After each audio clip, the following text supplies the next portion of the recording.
All right, I'm going to show you around the garden, but we're not looking at the successes today. No, today is about the ghosts of trees I've planted over the last 40 years that I deeply, truly wish I hadn't. This isn't a hate list. Some of these are wonderful trees in someone else's garden or in a park or a forest, but not here. My mistake was usually one of two things: ignorance or impatience. I wanted something big, fast, and I didn't think about what a big and fast really means in 10, 20, or 30 years. So come on, let me show you the spots where the big mistakes were made. I want to actually talk you through the problems they caused so you don't have to spend a fortune on a chainsaw crew like I did. This is 40 years of hindsight for free.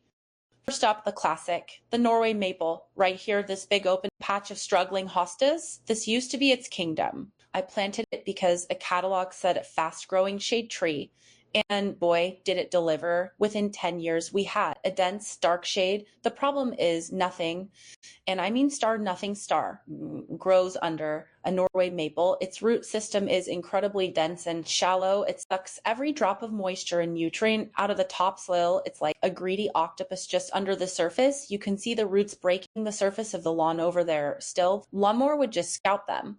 And the shade isn't that lovely dappled light you get from an oak. It's heavy, oppressive darkness. It also seeds everywhere. Little helicopter seeds that sprout in every crack and border. Its bully of tree, honestly, creates biological desert beneath it. The mistake was wanting shade too quickly and not understanding the star of shade it would create. Now this one was a heartbreaker over by the driveway we had. A magnificent silver maple. It grew unbelievably fast, which is what I wanted. I was young, impatient. I wanted a finished looking yard in 5 years, not 50. The silver maple gave me that. It was beautiful, shimmering leaves, a classic shape. But fast growth in trees often means weak wood, and that's its fatal flaw. Every single time we had a decent windstorm or a bit of ice, crack star, a huge limb would come crashing down. One time it took out a section of the fence. Another time it just missed my car. It became a source of constant anxiety. You'd lie in bed during a storm just waiting for the sound of it tearing itself apart. The cost of having an arborist come out every few years to prune it for safety. It added up. Eventually we paid to have the whole thing taken down. The mistake wasn't the tree itself. It was planting a weak wooded tree in a spot where falling limbs were a genuine hazard. Oh, the Bradford Pear, the darling of suburban developers in the 80s and 90s. We planted one right at the front of the house. It looked perfect, symmetrical, covered in beautiful white blossoms in the spring for about 2 weeks. First problem, the smell. People say it smells like, well, let's just say it's not pleasant. A really fishy, awful scent. But the real issue is its structure. All the branches grow from a single point on the trunk at a very steep, narrow angle. This is called included bark and it's incredibly weak. It's not a question of star it will split, but star wins star. Ours made it to about year 15 before a wet, heavy snow just cleaved it right in two. One half fell across the lawn, the other was left dangling. It's a fundamentally flawed tree by design. Most people don't realize they're basically planting a ticking time bomb. The mistake was choosing a tree prized for its perfect, artificial-looking shape without understanding that this very shape was its greatest weakness.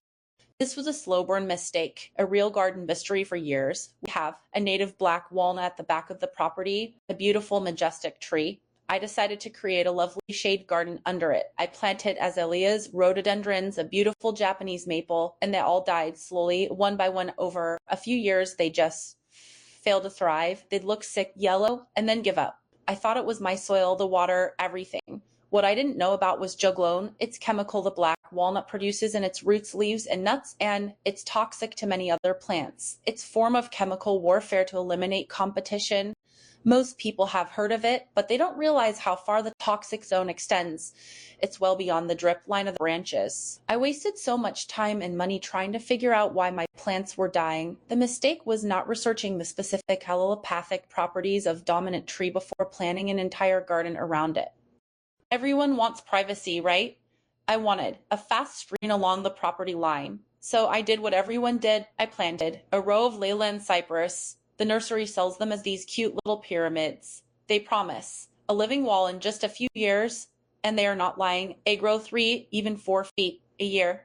The problem is they don't stop, ever. What started as a hedge became a row of 60-foot monsters. It required a massive twice-year shearing with scaffolding and pole trimmers just to keep it in check. If you miss a year, you can't just cut it back hard because the inside of the tree is a dead brown zone. It won't green up again. You get these ugly bald patches. They also get huge at the base, eating up 10 feet of your garden. The mistake was using a forest tree as a hedge. That creates much bigger, more expensive problem than the one you were trying to solve. Here's a tale of short-term gain, long-term pain. The Lombardy poplar, I was seduced by that tall, slender, Italianate look. I planted a line of them to create a dramatic vertical accent along a long fence. For about 8 years, it was stunning, exactly the effect I wanted. But Lombardy poplars are notoriously short-lived and incredibly susceptible to diseases, especially canker. Around year 10, the problems started. Cankers appeared on the trunks, black oozing sores. Branches started dying off. The trees looked ragged and sick.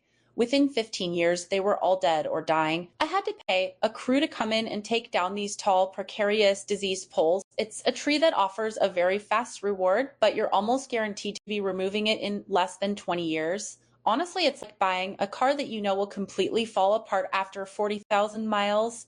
The mistake was choosing a tree for its fast, dramatic effect without considering its tragically short and disease-prone lifespan.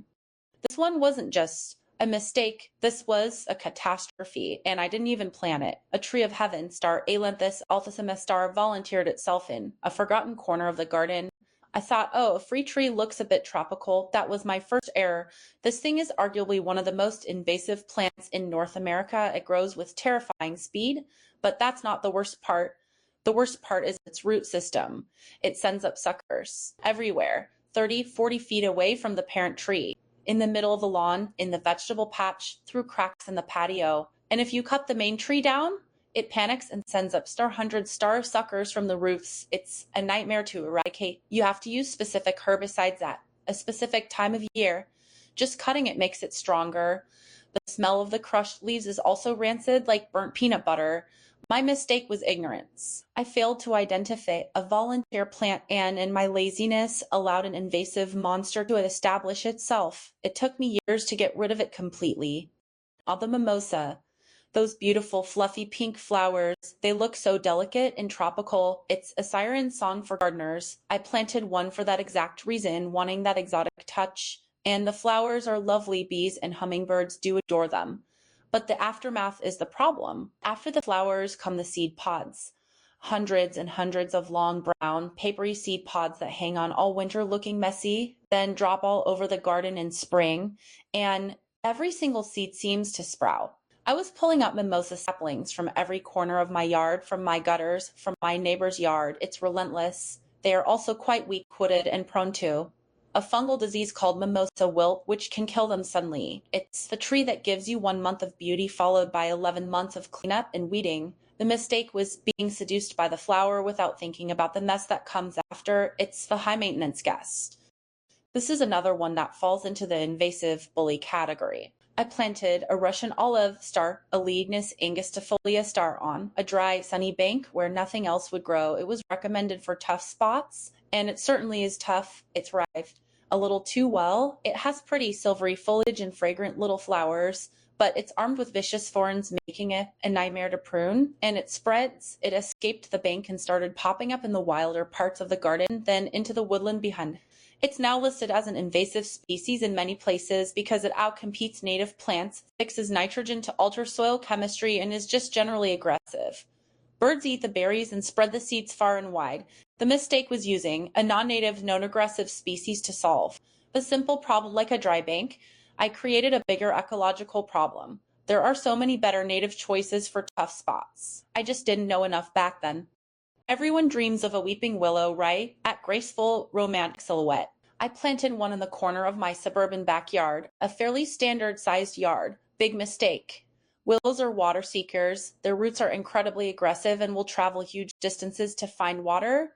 My tree was nowhere near the house, but its roots found their way into my old clay sewer pipes. You can guess what happened next. A very expensive plumbing bill. They can also buckle sidewalks, crack foundations, and their wood is quite brittle, so they drop. Constant mess of twigs and small branches. They are magnificent trees, but they belong on the bank of a river or a large pond where their thirsty roots have a safe place to go. They are absolutely not a tree for a small or even medium-sized residential lot. The mistake was pure fantasy. I wanted the look without respecting the powerful destructive biology of the tree itself. It was a costly lesson in right plant, wrong place. My final regret, the quaking aspen. I love them. The way the leaves tremble in the slightest breeze, the sound they make, the beautiful white bark. I planted a single one to remind me of trips to the mountains.